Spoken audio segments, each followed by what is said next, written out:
बिहार का सबसे बड़ा बाहुबली कौन है? मोकामा का सूरजभान सिंह या फिर सिवान के सुल्तान मोहम्मद साहबुद्दीन?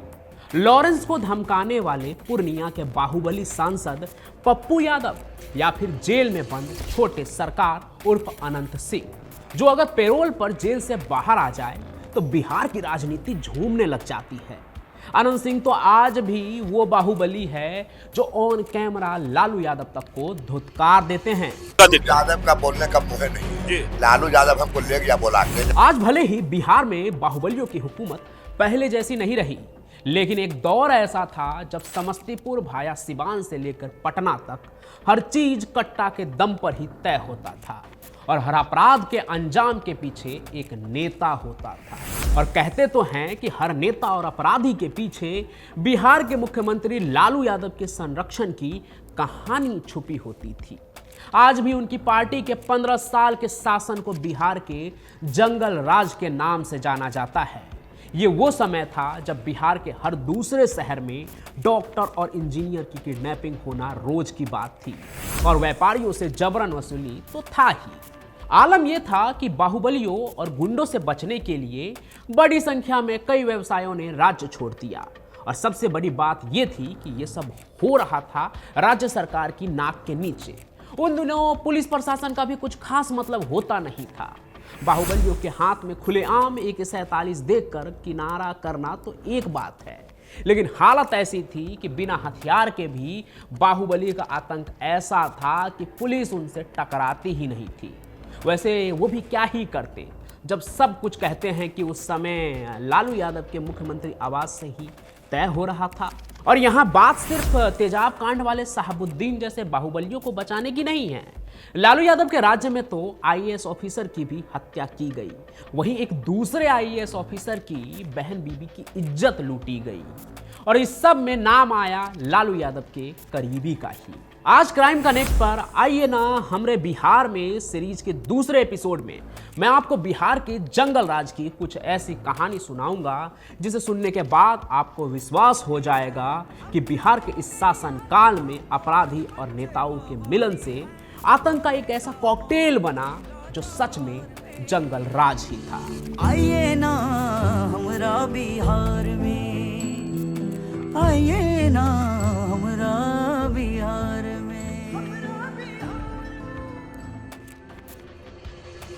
बिहार में जंगल राज पॉलिटिक्स और अपराध के कॉम्बिनेशन से आया था और ये सब कुछ सिर्फ और सिर्फ स्टेट के पावर को अपने हाथ में रखने के लिए किया जाता था।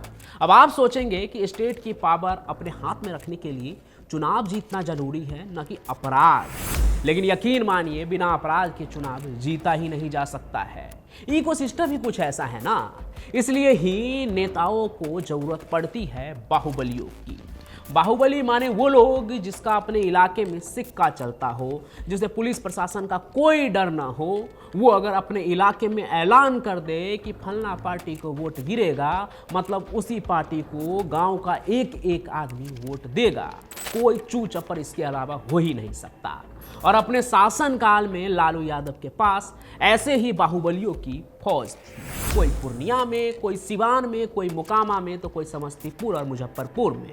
शुरुआत में तो बाहुबली बस पार्टी को अपना बल देते थे, वोट बैंक देते थे, चुनाव जितवा देते थे और बदले में सरकार के तरफ से उन्हें संरक्षण मिलता था कि जो मन है अपने इलाके में करो, पुलिस को तो हम देख लेंगे।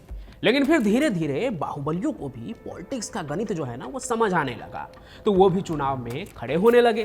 क्योंकि अगर सिर्फ बाहुबली बने रहते तो कल को सरकार बदलते ही नाप दिए जाते, लेकिन विधायक बन गए तो हर सरकार अपनी। फिर जैसे जैसे ये बाहुबली अपराध के बाद नेता बनने लगे तो क्षेत्र में उनका दबदबा और भी बढ़ने लगा। अब तो दरोगा से लेकर SP भी बाहुबलियों से दुआ सलाम करने लगे। फिर भी अगर कोई उनसे भिड़ता तो उसे लालू यादव जी देख लेते थे। आपने चैनल पर सिवान के साहबुद्दीन की तो दसियों कहानी सुनी होगी, इसलिए उसके बारे में मैं बहुत ज़्यादा बात करके आपका टाइम नहीं बर्बाद करूंगा। लेकिन इतना जान लीजिए कि उसके हर कांड को समेटने के पीछे उस समय के बिहार के मुख्यमंत्री लालू यादव का हाथ होता था। यकीन ना आए तो साहबुद्दीन के सिर्फ उस 2 कहानी को याद कीजिए।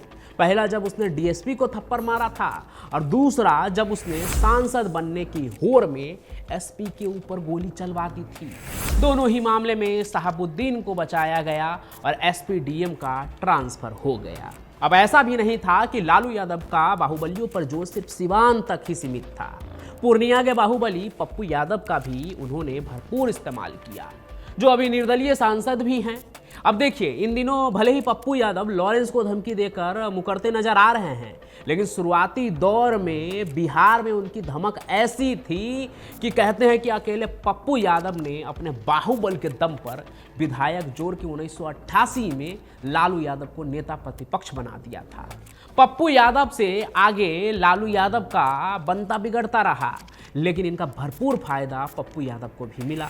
उनके अपराध के कई कहानी हैं जिसे पटना के दम पर दबा दिया गया।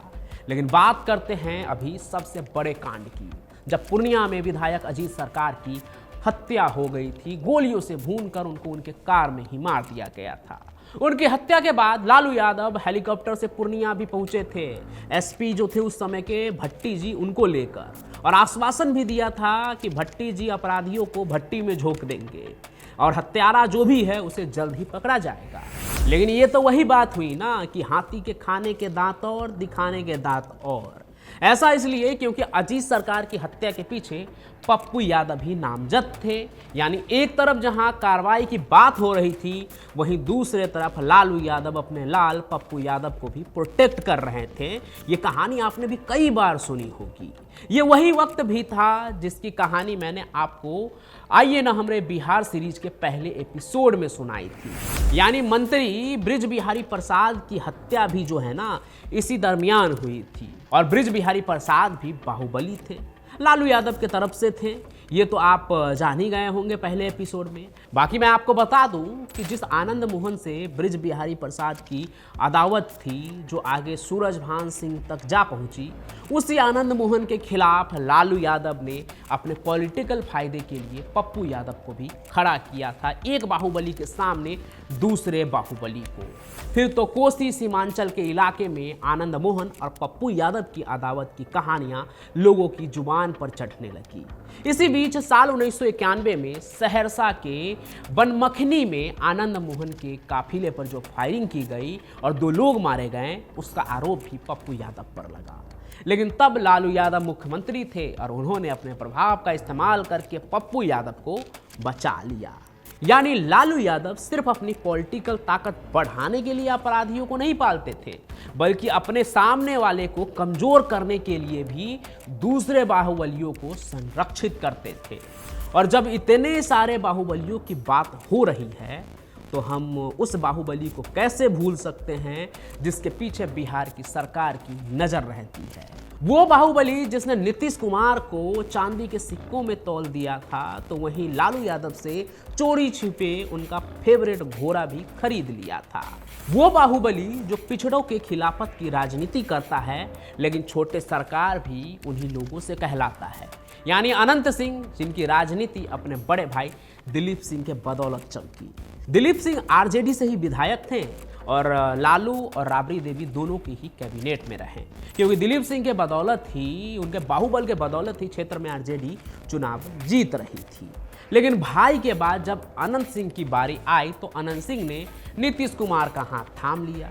गुस्साए लालू यादव की सरकार, जिस पर जंगल राज का ठप्पा लगा था, उन्होंने खुद जंगल राज को खत्म करने की शुरुआत करते हुए अनंत सिंह के घर पर छापा पड़वा दिया।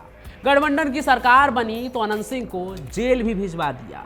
मतलब लालू यादव का अपराधियों से साथ सिर्फ चुनाव के परिणाम को लेकर था। इसमें जो साथ देते वो उसे बचाते थे, जो खिलाफ होते उनके पीछे पड़ जाते थे। लेकिन इन बाहुबलियों के अपराध के अलावा भी बिहार में कुछ ऐसे कांड हुए जिसने सबको हैरान कर दिया और आतंकित कर दिया। और ये वो कांड है जिसका सीधे सीधे लालू यादव परिवार से ही लेना देना है और सब कुछ है। इसलिए सबसे पहले बात करते हैं बिहार के चर्चित और घृणित चंपा विश्वास कांड की। आज के वक्त में एक आईएएस ऑफिसर का कितना रुआब होता है। कई आईएएस तो ऐसे भी हैं जिसे देखकर नेता भी कांप जाते हैं कि कहीं फलाना आईएएस की नज़र मेरे एक्टिविटी पर न पड़ जाए। लेकिन 1995 के वक्त बिहार में एक आईएएस परिवार के साथ कुछ ऐसा हुआ कि आईएएस क्या एक विधायक के आगे पूरा सिस्टम ही फेल हो गया। जो लालू यादव के करीबी थे वो विधायक जिसकी वजह से ये सब कुछ हुआ।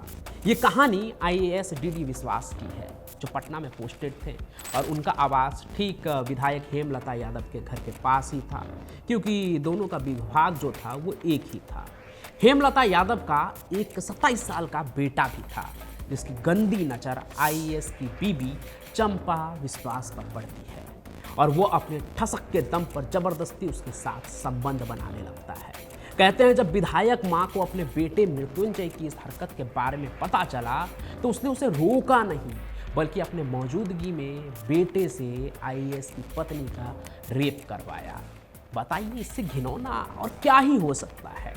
ये सिलसिला 2 साल तक चलता रहा। सिर्फ आईएएस की बीबी ही नहीं बल्कि भतीजी, माँ और उनकी नौकरानियों के साथ भी सब कुछ हुआ। चंपा विश्वास की हालत तो इन दरिंदों ने ऐसी कर दी कि उन्हें एक बार बच्चा गिराना पड़ा और आगे नसबंदी भी करवानी पड़ी। लेकिन आईएएस विश्वास के मदद के लिए कोई आगे नहीं आया। मामला पुलिस के पास भी पहुंचा लेकिन बात दबी ही रही। राज्यपाल तक भी शिकायत हुई फिर भी कोई असर नहीं हुआ। काफी बाद में जब वो पकड़े गए तो उल्टा इल्जाम आईएएस परिवार पर ही लगा। दोषी एक कोर्ट से सजा पाकर दूसरे कोर्ट में आज़ाद हो गए। और ये कहानी तो लालू यादव के परिवार के करीबी नेता के कांड की ही है। लेकिन एक कहानी और है जो खुद लालू यादव के अपने परिवार से ही जुड़ता है और वो कहानी है शिल्पी गौतम हत्याकांड की। ये उस वक्त की बात है जब चारा घोटाला में लालू प्रसाद यादव दोषी ठहराए जाने के बाद राबड़ी देवी को बिहार का नया मुख्यमंत्री घोषित किया गया। उसी वक्त 2 जुलाई 1999 को शिल्पी और गौतम दोनों लापता हो गए और अगले दिन उनके शव पटना के फ्रेजर रोड स्थित क्वार्टर नंबर 12 के पास पार्किंग में एक कार के अंदर अर्धनग्न अवस्था में मिले। ये क्वार्टर साधु यादव का था। साधु यादव वही शख्स है जो सिवान में हुए एसपी पर हमले के बाद लालू यादव के कहने पर शहाबुद्दीन को बचाने के लिए डीएमएसपी के साथ डील करने पहुंचे थे। ये कहानी याद होगी तो आपको ये भी याद होगा कि साधु यादव लालू यादव के साला हैं, यानी उस वक्त की सीएम राबड़ी देवी का भाई। तो भला उन पर कार्रवाई कैसे होती? आखिरकार इस मामले को भी डबल सुसाइड बताकर बंद कर दिया गया। हालांकि आगे और भी जांच हुई लेकिन परिणाम कुछ नहीं हुआ। अगर आप लोगों ने सोनी लिव पर महारानी सीरीज देखी होगी जो कहते हैं कि राबड़ी देवी पर ही बना है, उनकी जीवनी पर बना है, तो उस सीरीज में भी आपने इस घटना को बड़े नाटकीय ढंग से देखा होगा। और ये भी दिखाया गया कि एक विधायक ही लड़की के रेप और हत्याकांड के पीछे होता है और अंत में उसे मार दिया जाता है, वो भी सीएम के जरिए ही, यानी महिला सीएम ही उस दोषी विधायक को मरवा देती है सिर्फ एक इस कांड के वजह से। वैसे आपको बता दूं असल में ऐसा कुछ भी नहीं हुआ, लेकिन ऐसा बहुत कुछ हुआ जिसे जंगल राज का नाम दिया गया। अब आप सोचेंगे अपराध तो हर राज्य में होता है, जंगल राज सिर्फ बिहार में ही क्यों? देखिए शुरुआत में भी मैंने आपको बताया कि जंगल राज पूरे बिहार के इतिहास को नहीं बल्कि लालू राबड़ी के शासन काल को कहा गया, जहां हर अपराध और अपराधियों के जुर्म की कहानी की तार सीधे सीधे सरकार से जुड़ती थी और उनके तरफ से कोई कार्रवाई नहीं होती थी। उम्मीद है कि आइए ना हमरे बिहार सीरीज में आपको ये दूसरा एपिसोड पसंद आया होगा और आप जंगल राज को, बिहार के जंगल राज को अच्छे से समझ गए होंगे। बाकी आपको क्या लगता है वो भी कमेंट में ज़रूर बताइएगा। बाकी मैं मिलूंगा इस सीरीज के तीसरे एपिसोड में किसी और कहानी के साथ। और अगर आपको इस जंगल राज वाले कहानी के अंदर चंपा विश्वास और शिल्पी हत्याकांड की कहानी डिटेल में सुननी है तो आप कमेंट जरूर कीजिएगा, वो कहानी भी मैं अलग से लेकर आऊँगा। बाकी इस कहानी को लाइक कीजिए, ज़्यादा से ज़्यादा शेयर कीजिए, सीरीज़ को अपने हर दोस्तों के पास पहुंचाइए। बिहार में जो आपके लोग रहते हैं उन तक भी पहुंचाइए ताकि उनको भी अपने बिहार के बारे में पता चले।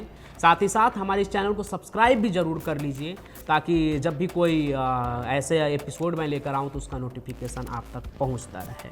और हर दिन ही लगभग मैं हर दूसरे दिन लाइव आता हूँ चैनल पर, लगभग दोपहर के 2:30-3 बजे।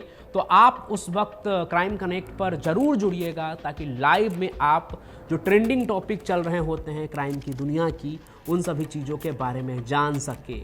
तो लाइव पे भी मिलते रहिए और हर रात 8 बजे क्राइम की एक कहानी देखिए। बाकी मैं पंचम प्रकाश तो आपसे मिलता ही रहूँगा। तब तक के लिए आपका बहुत बहुत धन्यवाद।